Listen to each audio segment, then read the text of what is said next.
When you think about life on low income, what comes to mind? Do you think of men or women, or families with children? Do you think of work ethic and perseverance? Do you think it's about getting and keeping a job? This video will reveal the ideas of professionals, policy experts, and advocates, as well as everyday citizens in our area regarding poverty. And we all know the stereotypes. People sitting around in parks, drinking beer, antagonizing mainstream Traverse City citizens to write letters of protest to Northern Express. What kind of work ethic do you think people who live in poverty have? A poor one, because it's like if you work really hard and you try to do really good at your job, it makes you feel like you're not getting anywhere anyways, because you're not getting anything out of it.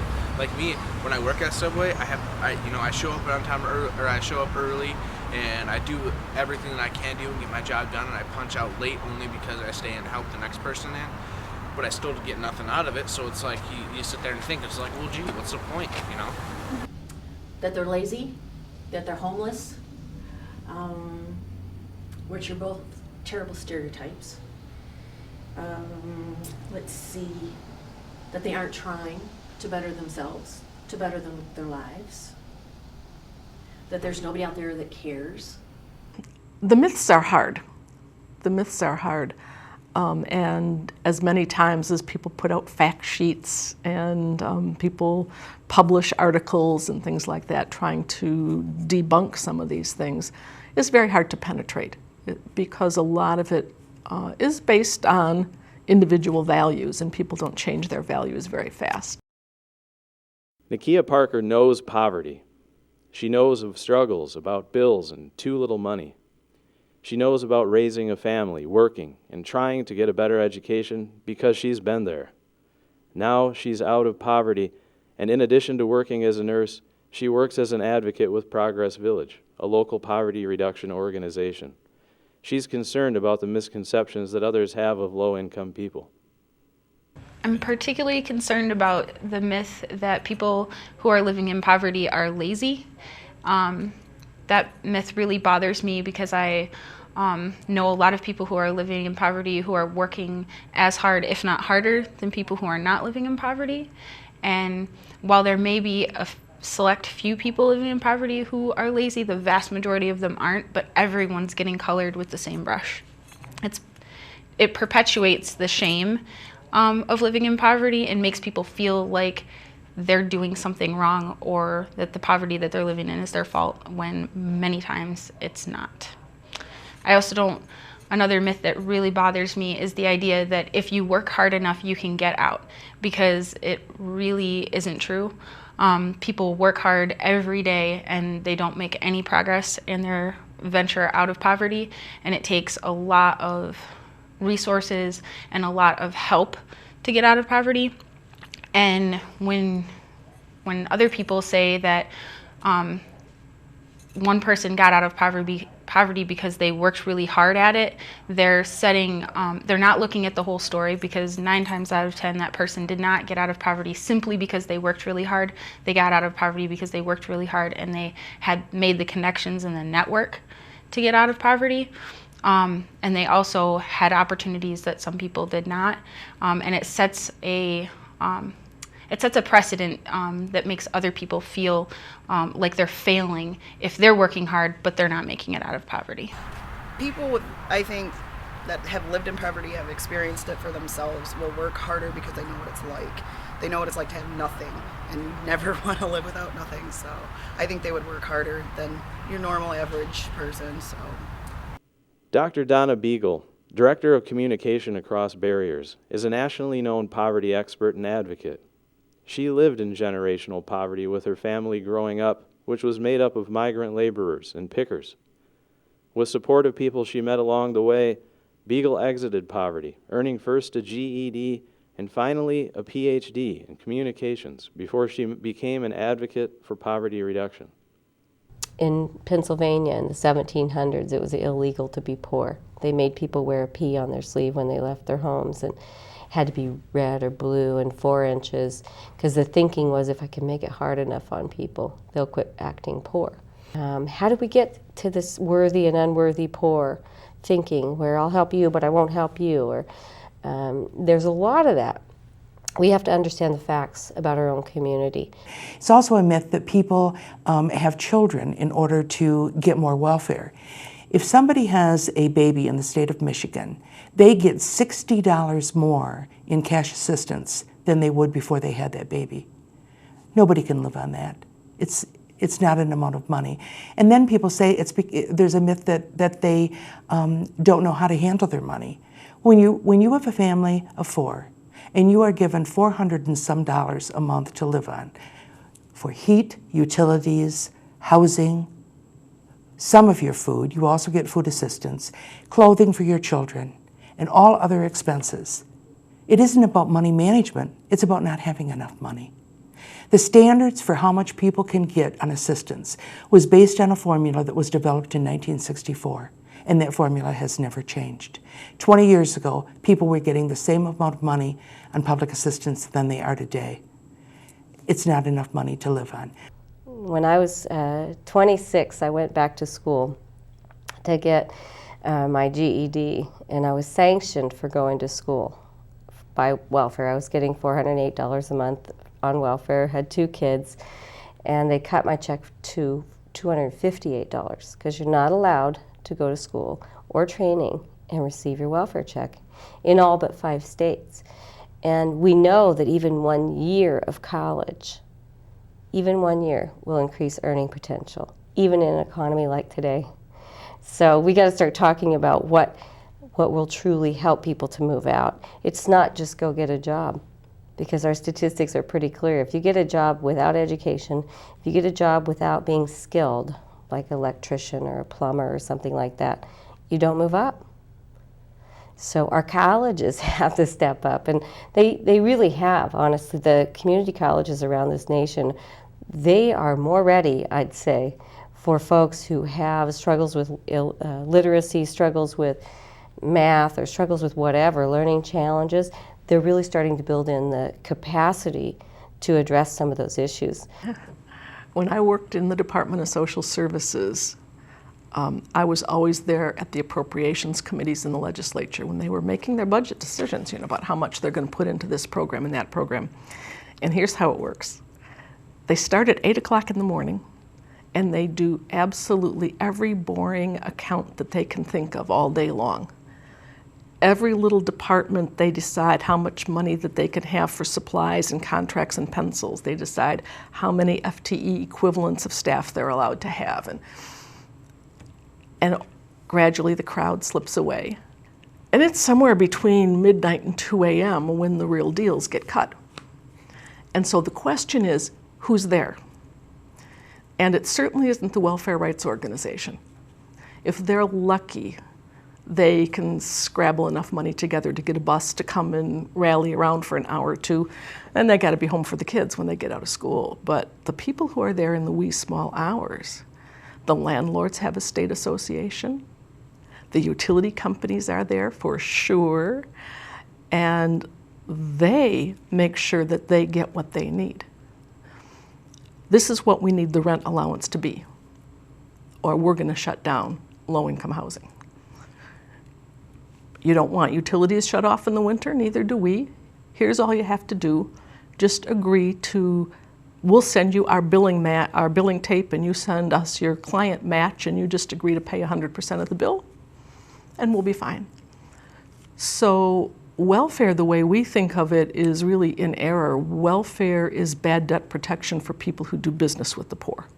Well, I think there's a stereotype that they're dirty, they're uneducated, that they are lacking in social skills, and I think there's stereotypes that are wrong. I think that anyone can overcome any obstacle with the proper motivation and given the chance, they can do anything. Well, I graduated from North Central Michigan College in the 70s, and economy was much better than it is now, but it was still, at that time in the late 70s, it was a little iffy and kind of hard to find a job coming out of college. I graduated with a business administrative degree. And so I took on that secretarial job. I worked in and out of factories until then, and worked my way up the ladder. I hired in something like $6.50 an hour there, which back then wasn't bad wages, but nowadays it's kind of minimal. And I worked there for 23 years, and I worked my way up the ladder. I was, by the time I left there, I was operations manager of a factory making cutting tools. And I learned the industry very well. And the owner was getting ready to retire, semi-retire, and he wanted to sell it, but he much rather would have sold it to a man, believe it or not. And so I chose to leave, and I bought a competitive business nearby where I worked there for 6 years. I bought into the business. I owned only the stock. I was making good money when I left. I was in the upper 60s and could never get the financing for it. And it was almost there, almost ready to make it. And then who would have dreamt the automotive industries went bankrupt? They shut off orders. There were no orders coming in, and I couldn't maintain it. So I went from a high salary down to nothing. I mean, I was on unemployment. You make maximum $300 and some a week in unemployment. And it's been that way ever since. I've put in numerous applications and can't find work anywhere. I'm working part-time now, but I am working 2 days a week, bringing home a couple $100 a week. So yeah, it's different living on low income now. You don't have fancy cars anymore. And it's really hard to imagine, but you work all of your life and you have health insurance, you have life insurance, you have 401ks, and you get to within the last 10 years of your working class and you have no money. So many people don't realize that there are working class poor, and that's kind of where I'm at. I'm in the working class. I've always worked, still want to work, but just can't work. But I would like to just reiterate, I can't find a job. I mean, it's when you apply for a job now, it's not 20 applications. The few jobs that I've had 2 interviews in the last 6 years, and there were 150 applicants for that one job in northern Michigan. The Food Stamp Challenge is a national experiential learning tool that gives participants a view of what life can be like for millions of low-income Americans. Most participants take the challenge for 1 week, living on the average daily food stamp benefit about $4 per person per day. Our participants found they had to make difficult food shopping choices and often realized how difficult it is to avoid hunger, afford nutritious foods, and stay healthy. We did it, 2 weeks ago. Did Food Stamp Challenge and lived off $30 for 7 days, because that's what that's their budget on food stamps. So we challenged ourselves to see if we could do it. We completed the week, but by the end of the week, we were pretty sad and depressed, and yeah, it was definitely mutual for sure. Then yeah, so basically, the day we went grocery shopping, we just had to that was the only day we could, and we couldn't we bought food that day, and we can only stick to that food, obviously. So yeah, we just got sick of the food basically, and yeah, it was. When we walked into the grocery store, we knew it was just $30. So I went around every single aisle pretty much checking the prices. I've never had to check prices on groceries before. I've never done that. So just that alone was hard.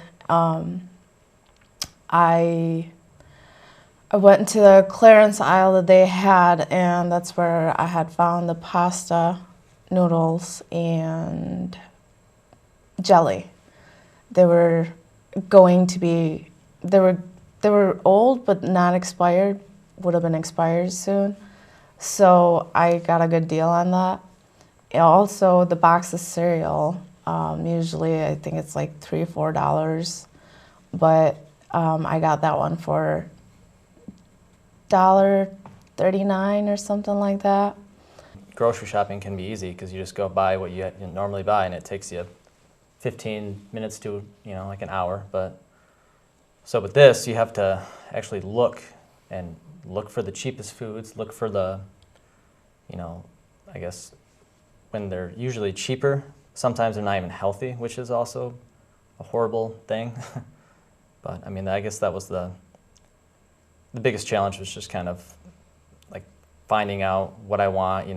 I had to map out the whole week with what I bought. So that was just, the selection, I guess, was the hardest part. Somebody's never been hungry. By the time their subconscious registers there's food, I could load 3 plates. I'm socialized in a context that teaches me that behavior. We look at those people, and it creates a us, them. It's almost like we believe people in poverty aren't part of the human species. We're the same people. We're just fighting different issues. The world looks very different when you don't have. People that are living in poverty struggle every day. They don't know where they're going to stay. They don't know how they're going to pay for their bills. They don't know how they're going to pay for their gas to get to work if they have a job. I believe that there's a segregation issue. And what I mean by that is I firmly believe that this is a civil rights situation. And when we talk about poverty and we talk about what different resources are available, or how is it different moving out, the truth is that it really isn't. That we're all humans and we're all trying to get by. The real challenge comes from the segregation. And what I mean by that is how other people perceive your situation. So they may perceive that because you're low income, that your ability to do the job is less. Or because you're low income, you'll accept a lower pay. So it really is that soft segregation that I think that we really have, or that soft prejudice that we really need to be aware of. And that would be my final point in this, is that, if we just think about that what happens to our neighbor is something that can happen to us, we will treat one another differently. And the civility and the respect, if it's there, we'll move ahead together. If we don't move ahead together, we will falter together as well. I just think that everyone plays a role in helping families move out of poverty. There's a lot of different types of poverty, and there's a lot of different people in poverty. The first step is reducing or eliminating the shame of living in poverty so that people feel empowered to move themselves out of poverty and to help in that process. And I just think that if everyone takes a second and thinks about their own prejudices and how those prejudices impact their interactions with people in poverty, it will go a long way to getting rid of some of these myths. We have to recognize that pelting those messages, you're deficient, something's wrong with you, paralyzes people so that you feel hopeless. And truly hope is the wings for grabbing opportunity.